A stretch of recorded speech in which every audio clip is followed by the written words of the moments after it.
Tuesday, 3:47 a.m., Denver, Colorado. Sergeant Emma Hayes woke up screaming. Again. Same nightmare. Always the same. The convoy, the IED, the explosion, Martinez's face before the blast, the silence after, the blood. So much blood. She sat up in bed, drenched in sweat, heart hammering, unable to breathe. The bedroom walls closed in. Too small, too tight. A coffin. She stumbled to the bathroom, turned on all the lights, splashed water on her face, looked at herself in the mirror. 29 years old, but eyes decades older. Hair cropped short, easier to manage, harder to grab in a fight. Scars on her neck, her shoulder, her forearm. Roadmap of Afghanistan. 4 years since she'd come home. 4 years since the ambush. 4 years of this. The nightmares, the flashbacks, the hypervigilance, the rage that came from nowhere. The inability to hold a job, maintain relationships, function like a normal human being. Post-traumatic stress disorder, PTSD. 6 letters that defined her entire existence now. Her phone read 3:47 a.m. No point trying to sleep again. She learned that lesson. The nightmare would just loop, get worse, trap her in that Humvee, watching Martinez die over and over. Emma walked to her kitchen, made coffee she didn't want, sat at a table in an apartment that felt like a storage unit. Bare walls, minimal furniture. Nothing breakable, because sometimes the rage came and she destroyed things. She opened her laptop, checked her email. 3 job rejection letters. They never said it was because of the PTSD, but she knew. Retail positions don't go to women who have panic attacks when customers approach from behind. Office jobs don't go to people who can't sit in cubicles without feeling like they're suffocating. Her last job, barista at Starbucks, ended 2 months ago. A car backfired outside. Emma dove behind the counter, combat reflexes taking over. Took 20 minutes to calm down. The manager was sympathetic but firm. Emma, you're a liability. We can't risk it. So now she lived on disability, $1,400 a month. Barely enough for rent and food. Definitely not enough for the therapy she couldn't afford anyway. She'd tried the VA, overbooked, understaffed, appointments scheduled 3 months out. When she finally saw someone, it was 15 minutes with a psychiatrist who prescribed pills that made her numb but didn't stop the nightmares. Pills that let her exist but not live. Emma looked at the clock. 4:13 a.m. Another day stretching ahead with nothing to fill it. No job, no friends. She'd pushed them all away, too damaged to maintain relationships. No family. Her parents tried for the first year, but watching their daughter disintegrate was too painful. Now they called on holidays. Awkward conversations where everyone pretended she was fine.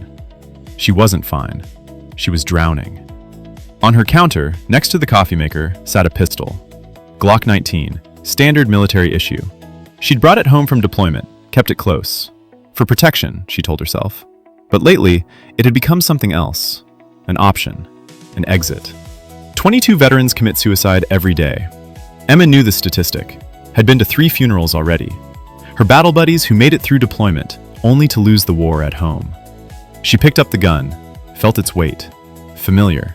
Comforting in a twisted way. Would anyone really care if she was gone? Her parents would grieve, but also feel relieved. No more watching their daughter suffer. The VA wouldn't notice. One less patient in an overwhelmed system. Her former unit might hear eventually, nod sadly, say, another one lost, then move on. Emma set the gun down. Not tonight. Maybe tomorrow, but not tonight. She opened her laptop again, searching for something, anything. Typed, how to deal with PTSD when therapy isn't working. Results flooded the screen. Articles about mindfulness, meditation, service dogs, alternative treatments, all requiring money or time or energy she didn't have. One link caught her eye, a blog post. I had PTSD and found healing through faith. Emma almost closed it. She tried church once after coming home. The pastor talked about God's protection, how faith keeps you safe. She'd left halfway through, furious. Where was God's protection when Martinez died? When she watched friends blown apart? When she carried their body parts in her hands? But something made her click. The blog was written by another veteran. Iraq War, 2006. Severe PTSD. Attempted suicide twice. And then something changed. He didn't claim miraculous healing, didn't say faith erased the trauma, but he found a way to live with it, to integrate it, to not let it define him completely. The last line of the post. Jesus understands trauma. He experienced it. He carries scars, and he sits with me in mine. Emma stared at those words. Jesus understands trauma. Did he? Really? She thought about Sunday school Jesus. Meek and mild, gentle shepherd, blessing children. That Jesus didn't understand war, didn't understand violence, didn't understand what it's like to watch people die and be powerless to stop it. But there was another Jesus, the one tortured, executed, abandoned, betrayed. Maybe that Jesus understood. Emma whispered to the empty apartment, voice breaking. If you understand trauma, if you've been here, then help me. Because I can't do this anymore. I'm drowning, and I don't know how to survive. The apartment went silent. Not normal silence, complete absence of sound. The hum of the refrigerator stopped. The distant traffic from the street, gone. Even her own heartbeat seemed suspended. Emma looked up. The light had changed, not from lamps or dawn, golden, warm, like peace made visible. A figure sat in the chair across from her, Middle Eastern, working hands, scars visible on wrists, feet, eyes that had seen horror and survived it. Jesus, real, present, scarred. Emma's first reaction was anger. I'm hallucinating. The PTSD is getting worse. Now I'm seeing things. You're seeing clearly for the first time in 4 years. His voice was gentle, but carried weight. Not the sanitized Sunday school voice, something deeper.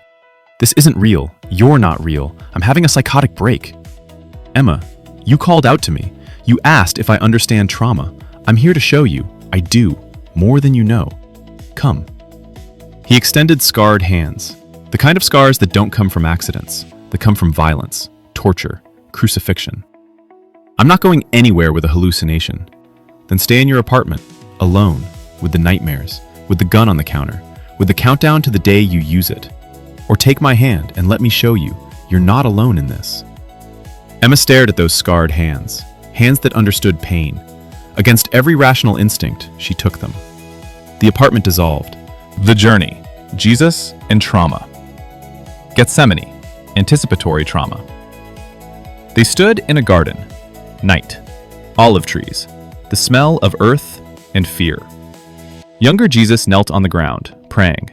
But this wasn't peaceful prayer. This was agony. He was sweating. Not normal sweat. Blood mixed with sweat. Capillaries bursting from stress. His whole body shaking. Face contorted. Father, if it's possible, let this cup pass from me. Please, I don't want to do this. I don't want to suffer. Take it away. His voice broke. He wept. Not quiet tears, gut-wrenching sobs. 3 disciples, Peter, James, John, were supposed to be keeping watch. They were asleep. Jesus stood, walked to them. Couldn't you stay awake with me 1 hour?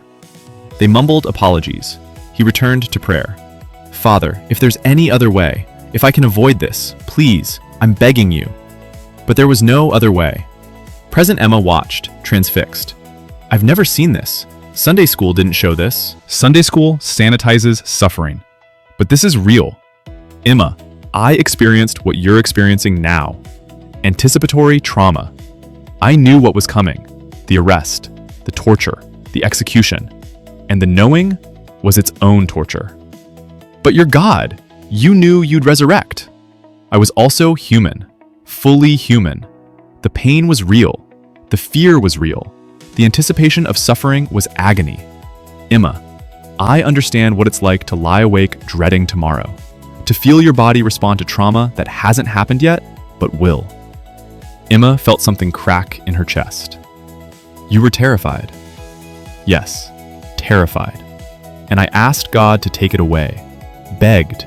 Just like you beg for the nightmares to stop. Did he take it away? No. But he sent an angel to strengthen me. Not to remove the suffering, to help me endure it. That's what I'm offering you. Not removal, endurance. Trauma.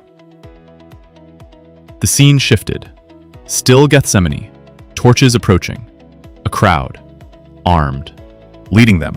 Judas, one of Jesus' closest friends. He walked up to Jesus, kissed his cheek. The signal. Soldiers surged forward, grabbing Jesus roughly. Peter drew a sword, cut off someone's ear. Jesus healed it even as he was being arrested. Put your sword away. Don't you think I could call 12 legions of angels? But he didn't. Let himself be taken, betrayed by a friend, abandoned by his followers who ran. Present. Jesus turned to Emma. Betrayal trauma. Have you experienced it? Emma nodded, throat tight. My sergeant. He sent us on that patrol even though intelligence said it was compromised. He knew. But he wanted to look good for the brass, wanted to show we were making progress, so he sent us anyway. And Martinez died. And Martinez died. And Corporal Chen. And Specialist Williams. 3 people dead because my sergeant wanted a promotion. Betrayal by someone you trusted. Yes. I understand that. Judas was my friend. I'd trusted him with the money bag, shared meals with him, taught him, and he sold me for 30 silver coins. Emma, I know what it's like to be betrayed by someone who should have protected you. The torture, physical trauma. The scene shifted, a courtyard, soldiers surrounding Jesus. What happened next made Emma turn away. They stripped him, mocked him, spat on him, beat him with fists, with rods. They fashioned a crown from thorns, long, sharp thorns that pierced deep, pressed it onto his head, blood running down his face. They whipped him, not the movie version, real Roman scourging, a whip with metal and bone fragments embedded, designed to tear flesh. 39 lashes, back torn open, ribs visible, muscles exposed. Emma had seen combat injuries, roadside bombs, gunshot wounds. This was worse. Stop, she said. I don't want to see this. You don't want to see it? I lived it. Emma, every blow I felt, every tear in my flesh, every moment of humiliation. It wasn't metaphorical. It was real. And I intimately know what physical trauma does to a body. Why are you showing me this? Because you think I don't understand what you've been through. You think Sunday school Jesus lives in a sanitized world where suffering is theoretical. But I've been tortured. My body carries the memory of violence, just like yours. Emma touched her scars unconsciously. The shrapnel wounds, the burns, her body's roadmap of Afghanistan. Your body remembers the explosion, Jesus said gently. Mine remembers the cross. We're both trauma survivors, Emma. That's what I'm trying to show you. The scene shifted again. Golgotha. 3 crosses. Jesus in the center. Emma had seen the crucifix 1,000 times in churches. Sanitized, artistic. This was different. Nails through wrists, not palms, wrists, where they'd hold. Through ankles. The position forcing him to push up on shattered feet, just to breathe. Suffocation coming in waves. Hours of slow death. The crowd mocking. He saved others but can't save himself. His mother watching, unable to help, forced to witness her son's torture. The sky darkening. And then, the worst moment. My God, why have you forsaken me? The cry of someone experiencing the ultimate abandonment. God-forsaken, alone in agony. Present Emma felt tears streaming. You felt abandoned too. Yes, in that moment, I experienced what you feel. The sense that God has left, that you're alone in your pain, that no one sees, no one cares, no one can help. Did God abandon you? No, but I felt like he had. Emma, trauma makes you feel abandoned even when you're not. Makes you feel alone even when others are present. I know that feeling. I've been there. The resurrection. Scars remain. The scene shifted. 3 days later, the tomb empty, Jesus alive. But when he appeared to the disciples, he wasn't unmarked. The scars remained. Thomas, doubting, demanded proof. Unless I see the nail marks in his hands, put my finger where the nails were, and put my hand into his side, I won't believe. Jesus appeared. Thomas, put your finger here. See my hands. Reach out your hand and put it into my side. Stop doubting and believe. Thomas fell to his knees. My Lord and my God. Present. Emma stared. You kept the scars. Even after resurrection. You could have healed completely, erased them, but you didn't. No, because scars tell a story. They're proof of survival. Emma, you'll always carry your scars, physical and psychological. Healing doesn't mean forgetting, doesn't mean the trauma disappears. It means learning to live with the scars, integrating them into your story instead of letting them define your story. I don't want to carry these scars forever. I know, but you will. The question is, will they be wounds that never heal, or scars that prove you survived? The woman with the issue of blood, chronic suffering. Another shift, a crowded street, ancient Israel, a woman pushing through, desperate. She's been bleeding for 12 years, Jesus explained. Spent all her money on doctors. Nothing worked, got worse. Constant pain, constant shame. Isolated from community because her condition made her unclean. Emma, does that sound familiar? Yes, Emma whispered. 4 years of doctors, pills, therapy. Nothing works, getting worse. Isolated because I can't function around people. The woman touched Jesus' cloak, just the edge. Immediately, she felt it, healing. The bleeding stopped. Jesus turned. Who touched me? The woman came forward, terrified. It was me. I've been suffering for 12 years. I spent everything trying to get better. I thought if I could just touch you. Jesus looked at her with profound compassion. Daughter, your faith has healed you. Go in peace. Be freed from your suffering. The word daughter, not woman, not patient, daughter. Present Jesus turned to Emma. 12 years of suffering. 12 years of doctors who couldn't help. Sound familiar? The VA is useless. Private therapists cost $200 an hour I don't have. Pills don't work. I'm drowning and there's no help. But there is, just not where you've been looking. Emma, that woman tried everything before coming to me. You've tried everything too. Now you're here. That's not weakness, that's wisdom. What if you can't heal me either? I can, but maybe not the way you expect. Not instant, not painless, not erasing what happened, but healing, real healing. It just requires trust. Living with chronic wounds. One final scene, the Apostle Paul praying desperately. Lord, remove this thorn in my flesh. I've asked 3 times. Please, it torments me, makes ministry harder. I can't serve you effectively like this. God's response came, gentle but firm. My grace is sufficient for you. My power is made perfect in weakness. Paul stopped praying, sat in silence. Then, understanding dawning. Then I'll boast all the more gladly about my weaknesses, so that Christ's power may rest on me. For when I am weak, then I am strong. Present Jesus and Emma watched. Paul had chronic suffering, Jesus explained. Something he called a thorn in the flesh. We don't know what it was. Chronic pain, illness, psychological torment. But he begged me to remove it 3 times. Did you? No, because that thorn kept him humble, dependent, aware that his strength came from me, not himself. Emma, PTSD will always be part of your story. But it doesn't have to be your master. It can be your thorn, painful, chronic, but also the thing that keeps you connected to your need for grace. That's not fair. No, it's not. Trauma is never fair. But Emma, fair and meaningful are different. Your trauma was unjust, but the meaning you make from it can be redemptive. The final question. The scenes dissolved. They stood in that timeless place, Jesus and Emma, face to face. What are you asking me to do? Emma said, voice raw. Just accept this? Live with nightmares forever? White-knuckle through trauma until I die? I'm asking you to stop fighting alone, to accept that healing is communal, gradual, non-linear. That some days you'll feel better and some days you'll feel worse, and that's okay. It's not okay. I want to be normal again. You can't be. The person you were before Afghanistan died in that Humvee. But Emma, someone new can be born. Not identical to before, but whole in a different way. I don't know how to do that. I know. That's why you need help.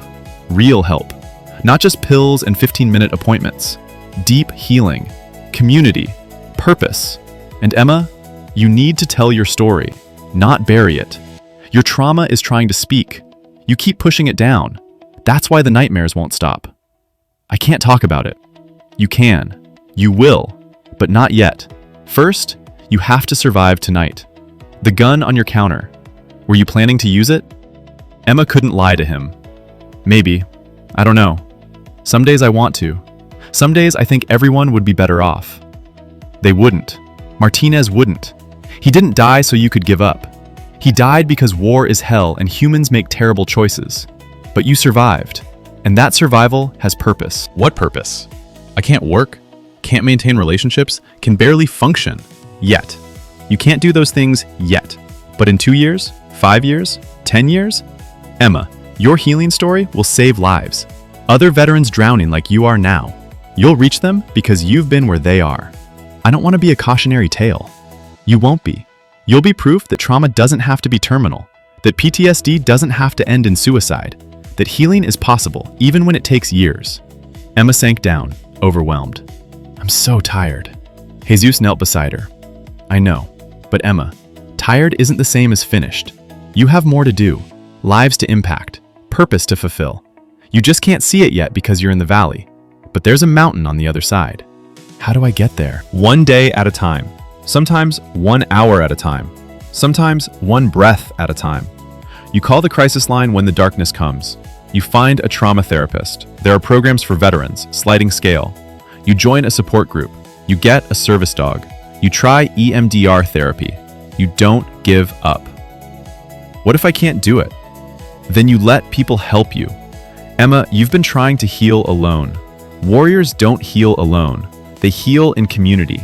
It's time to let people in. I don't have people. You will, starting tomorrow, if you survive tonight. Emma, will you survive tonight? She thought about the gun, about the darkness, about the easy way out. Then she thought about Martinez, about what he'd say if he knew she was considering this. Don't you dare, Hayes. Don't you dare quit on me. I'll survive tonight, she whispered, but I need help. I can't keep doing this alone. Good. That's the first step. Come, it's time to go back. Your choice is waiting. But remember, healing isn't linear. It's not cured. It's managed, integrated, lived with, and you won't do it alone. The choice. Emma blinked. She was back in her apartment, same position, gun still on the counter, but everything had changed. She stood, walked to the counter, picked up the gun, unloaded it, locked it in a safe, put the key in a drawer. Then she picked up her phone, Googled Veteran Crisis Line. The number appeared. She stared at it for a long moment, then dialed. 3 rings. A voice answered. Veterans Crisis Line, this is Sarah. Are you in crisis? Yes, Emma said, voice breaking. I need help. I'm a veteran. I have PTSD, and I'm not safe tonight. I'm so glad you called. You're doing the right thing. Tell me what's happening. Emma talked for an hour. Sarah listened, without judgment, gave her resources. A trauma therapist who specialized in EMDR, a veteran support group meeting tomorrow, a service dog program. Can you make it through tonight? Sarah asked. I think so. I put my gun away. I'm not going to use it. Not tonight. Good. And Emma, this gets better. Not easy, but better. One day at a time. After the call, Emma opened her laptop, started researching the program Sarah mentioned. EMDR, Eye Movement Desensitization and Reprocessing. Therapy specifically for trauma. The research showed it worked. Slowly, but it worked. Service dog programs. Dogs trained to wake you from nightmares, provide grounding during flashbacks, give purpose. Veteran support groups. Other people who understood, who'd been there. For the first time in 4 years, Emma felt something that wasn't despair. Hope. Fragile, tentative, but real. She wrote in a journal she'd been ignoring for months. Today, I almost didn't make it. The darkness was too strong. But I called for help, and help came. Jesus understands trauma. He carries scars too, and somehow that makes this bearable. I don't know what tomorrow looks like, but I'm going to be there to find out. One day at a time. Sometimes 1 hour. But I'm still here. That counts for something. The Healing, first year. Week 1, the support group. Emma walked into the VA Community Center Wednesday night, a room full of veterans, all ages, all branches, all carrying invisible wounds. The facilitator, Mike Torres, 45, Vietnam vet, greeted her. First time? Yeah, I don't know if I should be here. If you're here, you should be here. Sit anywhere. No pressure to share. Just listen if that's all you can do. Emma sat in back, listened as people shared. A Marine from Iraq. I can't drive anymore. Every piece of trash on the road looks like an IED. I'm terrified all the time. An Army medic from Afghanistan. I dream about the ones I couldn't save. Every night. Their faces. I wake up apologizing. A Navy corpsman. My wife left me. Said I'm not the person she married. She's right. That person died in Fallujah. Emma felt seen. These people understood. When it was her turn, she shook her head. I can't. Not yet. Mike nodded. That's okay. Next time, maybe. But after the meeting, the Marine approached. I saw your deployment patch. Afghanistan? Yeah, Helmand Province, 2018. Rough area. I was there in 17. What unit? They talked for 20 minutes. Nothing deep, just connection. Two people who understood. Come back next week, he said. Gets easier. Still hard, but easier. Week 3, the therapist. Emma started seeing Dr. Lisa Chen, 40, trauma specialist who did sliding scale for veterans. I want to try EMDR, Emma said. I've heard it helps. It does, but it's not magic. It's hard work. We'll process the traumatic memories in a way that lets your brain file them as past, not present. Right now, your brain is stuck in 2018. We need to help it understand. That was then. This is now. You're safe. I don't feel safe. I know, but you are. Emma, trauma hijacks your nervous system, makes you think you're still in danger even when you're not. EMDR helps reset that. They started with the worst memory, the ambush, the IED, Martinez. Using bilateral stimulation, lights moving back and forth, Emma tracking them with her eyes, while recounting the memory. It was excruciating, reliving it, feeling everything again. But slowly, session by session, the memory started to shift. Less vivid, less overwhelming. Still there, but not as consuming. This isn't about forgetting, Dr. Chen explained. It's about integration, making the memory part of your past, not your present. Month 3, the service dog. Emma was matched with a service dog through a veterans program. A German shepherd named Riley, 3 years old, trained for PTSD support.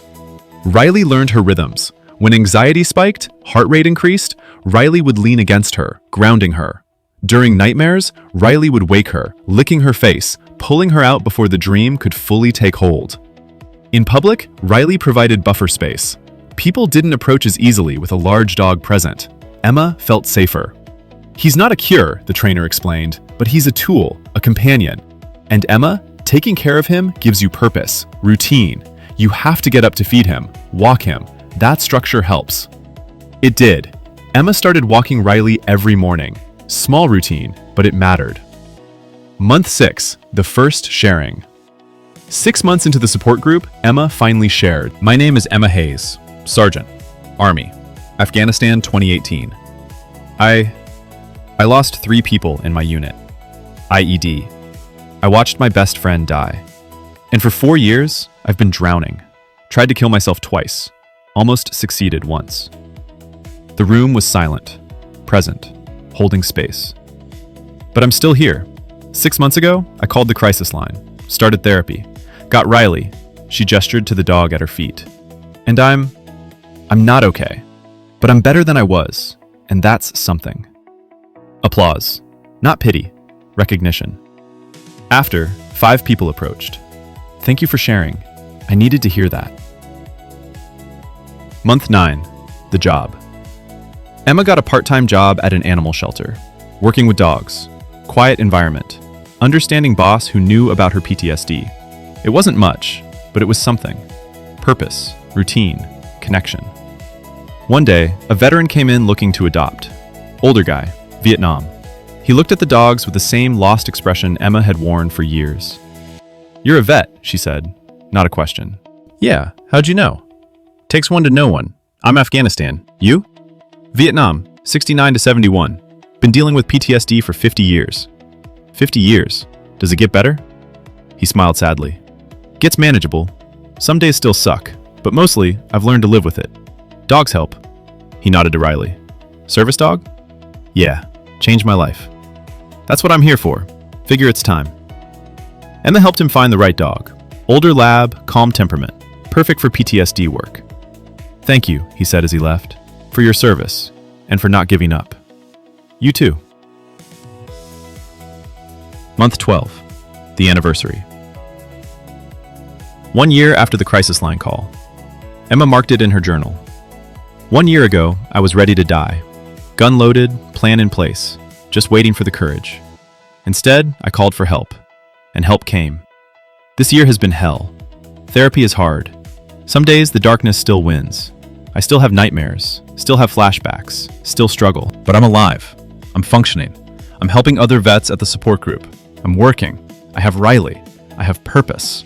Trauma didn't kill me, and it won't. Not today. one day at a time. The ministry, 3 years later. Emma at 32. 3 years after that night with the gun, Emma Hayes was a peer support specialist for veterans with PTSD. She worked at the VA, helping newly diagnosed vets navigate the system, find resources, understand they weren't alone. She wasn't cured, still had bad days, still had nightmares sometimes, still needed Riley, still saw Dr. Chen monthly, but she was functional, purposeful, alive. The new veteran. A young Marine, Jason, 24, fresh from deployment, sat in her office, broken, lost. Eyes Emma recognized. "I can't do this," he said. "The nightmares, the anger, the feeling like I'm losing my mind. I've thought about..." He stopped. "Ending it?" Emma finished gently. He nodded, ashamed. "Jason, I've been where you are. 3 years ago, I had a gun loaded, ready to use it. Thought everyone would be better off. What stopped you?" "I called the crisis line, and someone listened, told me it gets better. Not easy, but better. And Jason, they were right." "How long until it gets better?" "Depends. For me, 6 months before I felt any improvement. A year before I could work. 3 years before I could help others. But Jason, that timeline is mine. Yours might be different. Faster, slower. The point is, there is a timeline. There is a future, if you don't give up. I'm not strong enough. You're strong enough to survive combat. You're strong enough to survive this. But you don't have to do it alone. Let me help you get connected. Therapist, support group, service dog program. You build a team. That's how warriors heal." By the end of the hour, Jason had appointments scheduled. Resources. Hope. "Thank you," he said. "I thought I was the only one." "You're not. There are thousands of us, fighting this war together." The speaking engagement. Emma was invited to speak at a trauma conference. Mental health professionals, chaplains, social workers. 3 years ago, I was convinced my life was over. PTSD had destroyed everything.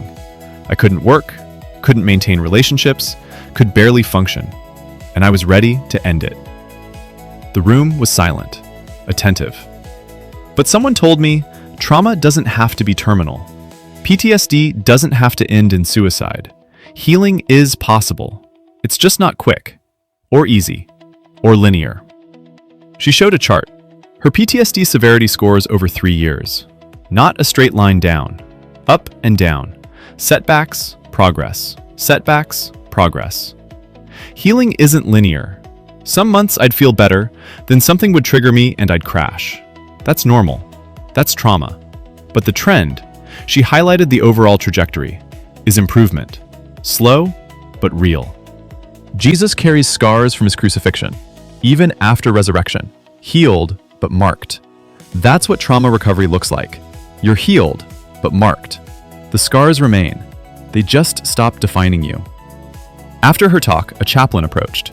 "You mentioned Jesus understanding trauma. Can you expand on that?" Jesus experienced anticipatory trauma in Gethsemane. He knew suffering was coming and it terrorized him. He experienced betrayal trauma. Judas sold him out. He experienced physical trauma, torture, crucifixion. He experienced abandonment. "My God, why have you forsaken me?" And he carries the scars forever. He's not a God who looks at trauma from the outside. He's been through it. That's why he can help us through it. Do you think faith heals PTSD? No. Therapy heals PTSD. Medication, support groups, service dogs, EMDR. Faith gives meaning to the suffering, gives hope that healing is possible, gives community. But faith isn't a shortcut around the work. It's strength to do the work. The legacy, 10 years later. Emma at 39. 10 years after that crisis line call, Emma Hayes founded Warrior Hope, a nonprofit providing free trauma therapy for veterans. She'd raised millions in funding, hired 15 therapists, provided service dogs, facilitated support groups, helped 800 veterans find healing. She'd also written a book, Scarred But Standing, One Veteran's Journey Through PTSD to Purpose. The opening chapter detailed that night, the gun, the call, the choice to survive. I wanted to die. PTSD had convinced me I was broken beyond repair, that I was a burden, that everyone would be better off if I was gone. But I called for help instead, and that call saved my life. This book is for every veteran sitting where I sat. Gun loaded, hope gone, ready to end it. Don't. Not tonight, not ever. PTSD is hell, but it's not terminal. Healing is possible. It's just not quick. I'm 10 years into my healing, still have bad days, still have nightmares sometimes, still need my service dog, still see my therapist, but I'm alive. I'm purposeful. I'm helping others. And if I can do it, so can you. One day at a time, sometimes 1 hour, sometimes one breath. But you keep breathing, you keep fighting, you keep surviving, because on the other side of this valley is a mountain, and the view is worth the climb. The full circle moment. Emma received a call. Jason, the young Marine from 3 years ago, wanted to meet. They met at a coffee shop. He looked different, healthier, whole in a way he hadn't been. Emma, I need to tell you something. 3 years ago, when I came to your office, I'd decided that was my last day. I was going to leave, go home, and kill myself. I had it planned. Emma's breath caught. But you told me your story. You showed me it was possible to survive, to heal, and I decided to try. Just one more day. And here I am, 3 years later. I completed therapy, got a service dog, German Shepherd named Hero, started working as a firefighter, got married last month. Emma, I have a life because you convinced me it was possible. Emma felt tears coming. You did the work, I just showed you the path. No, you showed me it was worth walking.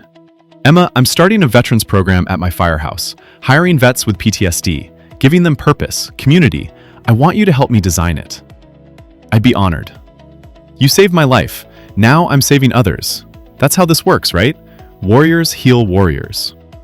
That's exactly how it works. 20 years later, the reunion. 20 years after Afghanistan, Emma's unit held a reunion. The survivors who'd made it home. 7 of them left. Out of 20 who deployed, 3 killed in action, 10 by suicide in the years after. They gathered at a memorial, Martinez's name engraved, Chen, Williams, and the others who'd survived combat only to lose the war at home. Emma stood before the memorial, Riley at her side, older now, gray-muzzled, but still with her. I'm sorry I survived when you didn't, she whispered to Martinez. I'm sorry it took me so long to learn how to live. But I'm living now, for both of us. One of her battle buddies, Torres, 49, approached. You saved a lot of us, Hayes. The support group you started, the work you do. Half of us wouldn't be here without you. I just showed you it was possible. You did the hard work. We all did, but you went first. That took courage. That night, Emma wrote in her journal, a practice she'd maintained for 20 years. 20 years since Afghanistan. 20 years since I watched my friends die. 20 years of carrying trauma. I'm not the same person who deployed. That Emma died in the Humvee. But someone new was born from those ashes. I carry scars. Always will. Some days they ache. Some days the darkness comes back. But I'm still here. Still helping others. Still living with purpose. Trauma tried to kill me. PTSD nearly won. But I'm still standing. Scarred, but standing. That's victory. Emma Hayes, 49, stood in a VA auditorium full of newly returning veterans. Iraq, Afghanistan, Syria, different wars, same wounds. My name is Emma Hayes. I'm a veteran. 25 years ago, I deployed to Afghanistan. I lost 3 people in my unit. I came home with severe PTSD, and I almost didn't survive. The room was silent. Every person there understood. I want to tell you something your brain is telling you is a lie. You can survive this. PTSD doesn't have to be terminal. Healing is possible. It's just not easy. She showed them Riley, now 13 years old, still serving. This is Riley. He's kept me alive for 10 years, wakes me from nightmares, grounds me during flashbacks, gives me purpose. She talked about therapy, support groups, community, the non-linear path of healing. Some of you are thinking about ending it. I know because I thought about it too, came very close. But I called the crisis line instead, and that call changed everything. A young veteran raised her hand. How long until it gets better? Depends. For me, 6 months before I felt any improvement. But everyone's different. The point is, it does get better. Slowly, with setbacks. But the trajectory is up. Another veteran. Do the nightmares stop? Some of them. I still have bad nights sometimes, but they're less frequent, less intense, and I know how to handle them now. Emma at 29 was terrified of nightmares. Emma at 49 knows they're just memories. Painful, but not dangerous. After her talk, a young woman approached, tears streaming. I was going to do it tonight, after this. I have it planned, but your story... Emma took her hands. Don't, not tonight. Give me one more day, just one, and we'll figure out the next day tomorrow. I don't think I can. You can, because I did, and if I can, so can you. Come on, let's call the crisis line together, right now. They sat together. Emma dialed, stayed with her until help arrived. 25 years after her own crisis, Emma was still saving lives, one veteran at a time. In a world that says trauma makes you broken, Jesus says, I carry scars too. Emma Hayes survived war, but she almost didn't survive coming home. PTSD told her she was irreparably damaged, that everyone would be better off without her, that the gun was the only solution. But she called for help instead. And help came. Jesus understands trauma. He experienced it. Betrayed by a friend, tortured by enemies, executed by the state, abandoned by God. He knows what it's like to sweat blood in anticipation of suffering, to cry out in agony, to feel forsaken. And he carries the scars, even after resurrection, even in glory. Not because he couldn't heal completely, but because scars tell a story. They're proof of survival. Emma's scars, physical and psychological, tell a story too. Not of brokenness, of resilience. She survived war, survived PTSD, survived the darkest nights when the gun seemed like the only option. And now she helps others survive. That's redemption, not erasure of trauma, transformation of it. 22 veterans die by suicide every day. 22 warriors who survived combat but couldn't survive peace. Emma almost became a statistic. Instead, she became a lifeline. If you're reading this and you're struggling with PTSD, with trauma, with the darkness that whispers you'd be better off dead, hear this. You can survive tonight. You can call for help. You can take one more breath. Healing is possible. It's not quick. It's not easy. It's not linear, but it's real. Jesus didn't promise life without scars. He promised presence in the scarring. I am with you always, even to the end of the age. Not, I'll take away your pain, but I'll be with you in it. That's not a guarantee of ease. It's a promise of presence. And sometimes, presence is enough. What would Jesus do with PTSD? He'd carry the scars. He'd tell the story. He'd help others through the valley he walked first. And he'd say to every trauma survivor, you're not broken, you're wounded. And wounds can heal. Slowly, painfully, imperfectly, but they can heal. You are scarred, but you are standing. And that's victory. Discussion questions for groups. 1. Have you or someone you love experienced trauma? How did it affect your faith? 2. Jesus experienced trauma, betrayal, torture, crucifixion. How does that change how we understand him? 3. Emma thought PTSD meant she was broken. What's the difference between wounded and broken? 4. Jesus kept his scars after resurrection. What does that teach us about healing? 5. Why is just pray more harmful advice for someone with PTSD? 6. Emma's healing took years and wasn't linear. How do we stay hopeful when progress is slow? 7. The woman with the issue of blood spent 12 years suffering. Why didn't Jesus heal her earlier? 8. Paul's thorn in the flesh wasn't removed. Are some sufferings meant to stay? Why? 9. How can the church better support people with PTSD or other trauma disorders? 10. If you're struggling with trauma, what's one step you can take today toward healing?